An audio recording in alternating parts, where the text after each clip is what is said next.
Hello everyone, welcome to Chanakya academy Patna. Topic of the decision. अभी recently Lok Sabha ने दो बहुत ही इंपॉर्टेंट बिल पास किए हैं।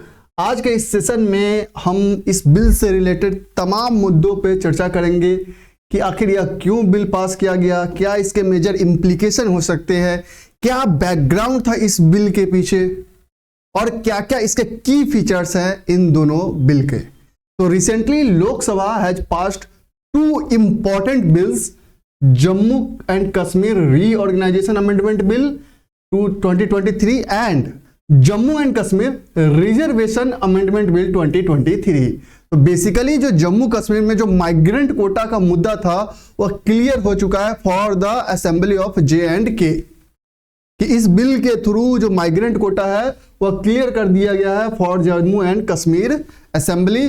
और जब यह लोकसभा में रिसेंटली पास हुआ तो इसके लेकर बहुत सारे कंट्रोवर्सी इमर्ज हुए, ऑपोजिशन के बहुत सारे क्वेश्चन भी थे। तो इस सेशन में हम बात करेंगे, डिस्कशन करेंगे इस दो इंपॉर्टेंट बिल पे, Jammu and Kashmir reorganisation amendment bill 2023 and Jammu and Kashmir reservation amendment bill 2023। But before going to discuss these two bills, let's see the background behind the development of these two bills or acts। तो हम बात करेंगे background की। तो अगर हम erstwhile state of Jammu and Kashmir की बात करते हैं, the delimitation of Lok Sabha seats was governed by Indian constitution कि मतलब बिफोर द एब्रोगेशन ऑफ 370 अगर हम कंडीशन की बात करते हैं तो जम्मू कश्मीर में जो लोकसभा सीट्स जो थे वो इंडियन कॉन्स्टिट्यूशन के थ्रू गवर्न होते थे। मतलब आर्टिकल 81 के तहत जो डिलिमिटेशन कमीशन एस्टेब्लिश होता था वही गवर्न करता था लोकसभा सीट्स को। लेकिन स्टेट असेंबली का जो सीट्स था, but the delimitation of its assembly seats was govern separately by the Jammu and Kashmir constitution means article 370।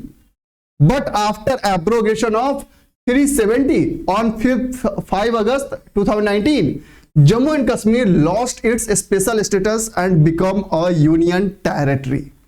कि 5 अगस्त 2019 के बाद 19 को जब यह 370 को एब्रोगेट कर दिया गया, उसके बाद जम्मू कश्मीर का जो एक स्पेशल स्टेटस था वो खत्म हो गया और वह एक यूनियन टेरिटरी बन गया।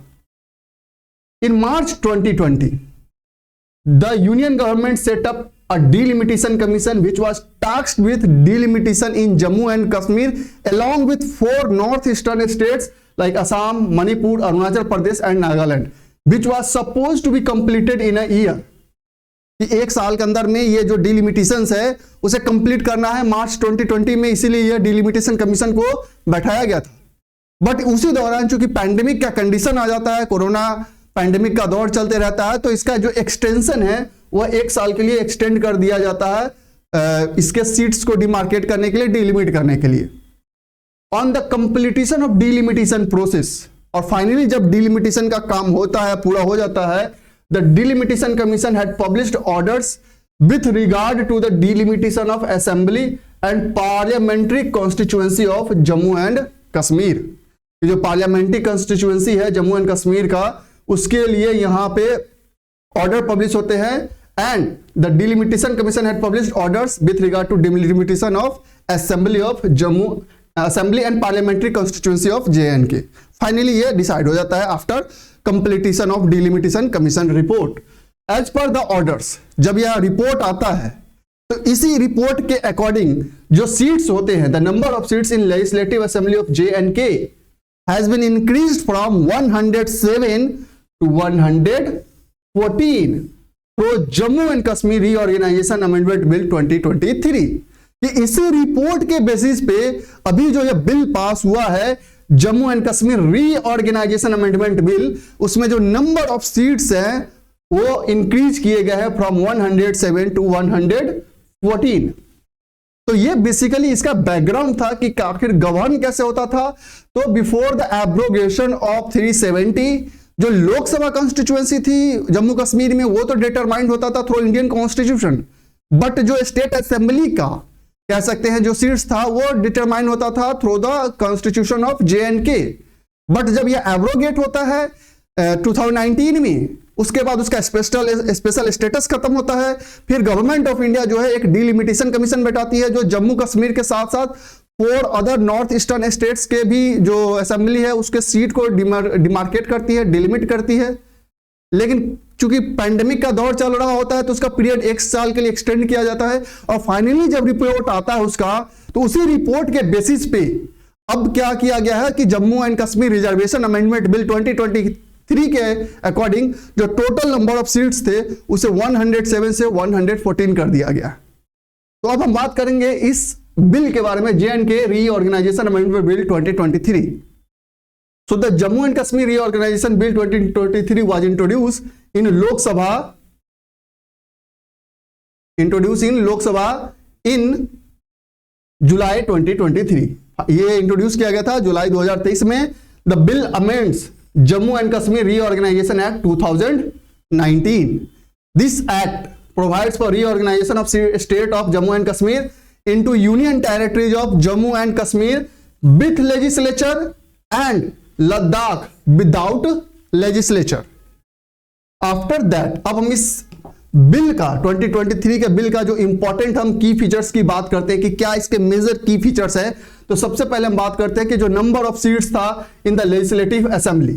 सबसे पहले बात जानना है कि अगर किसी स्टेट के लेजिस्लेटिव असेंबली में जो सीट्स का है, नंबर ऑफ सीट्स है, वो कैसे डिसाइड होते हैं। तो बात करें तो जो सेकेंड शेड्यूल है of RPA act 1950, representation of people act 1950, provides for the number of seats in legislative assemblies। ये RPA Act 1950 का जो सेकेंड शेड्यूल है वो डिटरमाइन करता है number of seats for any state legislative assembly.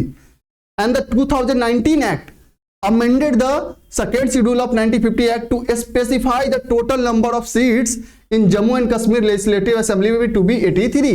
और जब यह 2019 में यह अमेंडमेंट होता है तब यह डिटरमाइन करता है कि जो जम्मू कश्मीर में जो लेजिस्लेटिव असेंबली है वो सीट होना चाहिए 83। It reserve 6 seats for schedule caste and no seats for schedule tribes. The bill increases finally the total number of seats to 90। और जब यह बिल आया है तो यह जो टोटल नंबर ऑफ सीट्स था उसे 90 इंक्रीज किया है। It also reserve 7 seats for schedule caste and 9 seats for schedule tribes. This increase is based on the report of delimitation commission. और यह जो रिपोर्ट है वो बेसिकली डिलिमिटेशन कमीशन के ही बेसिस पे इसे इंक्रीज किया गया है। तो जो अर्लियर शेड्यूल कास्ट के लिए एक भी सीट्स रिजर्व नहीं था, अब वो टोटल 9 सीट्स वहां पर रिजर्व रखे गए। Nomination of Kashmiri migrants, the most important key element of this bill. The bill adds that the lieutenant governor may nominate up to 2 members from the Kashmiri migrant community to the legislative assembly। कि जो Kashmiri migrant हैं उनको भी जो वहां के lieutenant governor है up to 2 members को नॉमिनेट कर सकते हैं वहां के असेंबली में। और उसमें से उस दो में से एक एटलीस्ट जो है वो मस्ट बी अ वुमेन, वो महिला होनी चाहिए। Migrant are defined as persons who migrated from Kashmir Valley or any other part of the state of Jammu and Kashmir after 1st November 1989 and are registered with the relief commissioner। कि इस date के बाद जो भी वहां से migrate हुए हैं उन सबको एक माइग्रेंट के रूप में कंसिडर्ड किया जाएगा। Migrant also include individuals who have not been registered due to being in government service और having left for the work or possessing immovable property at the place from where they migrated but are unable to reside due to disturbed condition। ऐसे भी individuals को migrant के रूप में consider किया जाएगा। और इन काश्मीरी माइग्रेंट्स के लिए 2 सीट्स को रिजर्व रखे गए हैं। इसमें लेफ्टिनेंट गवर्नर जो है उसको नॉमिनेट कर सकते हैं, जिसमें से एटलीस्ट एक महिला होना चाहिए। नॉमिनेशन टू डिस्प्लेस पर्सन, अब जो वहां से डिस्प्लेस हो गए थे उन्हें भी नॉमिनेट किया जाएगा। The bill adds that lieutenant governor may nominate to legislative assembly 1 member representing displaced persons from Pakistan occupied Jammu and Kashmir, जिसे हम POK कहते हैं। उससे वहां से जो लोग डिस्प्लेस हुए हैं उनके लिए भी 1 सीट्स को रिजर्व रखा गया।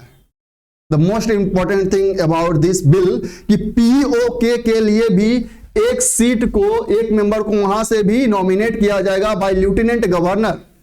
Displaced person refer to individuals who left or were displaced from the place of residence in Pakistan occupied Jammu and Kashmir and continue to reside outside such a place due to any kind of disturbance.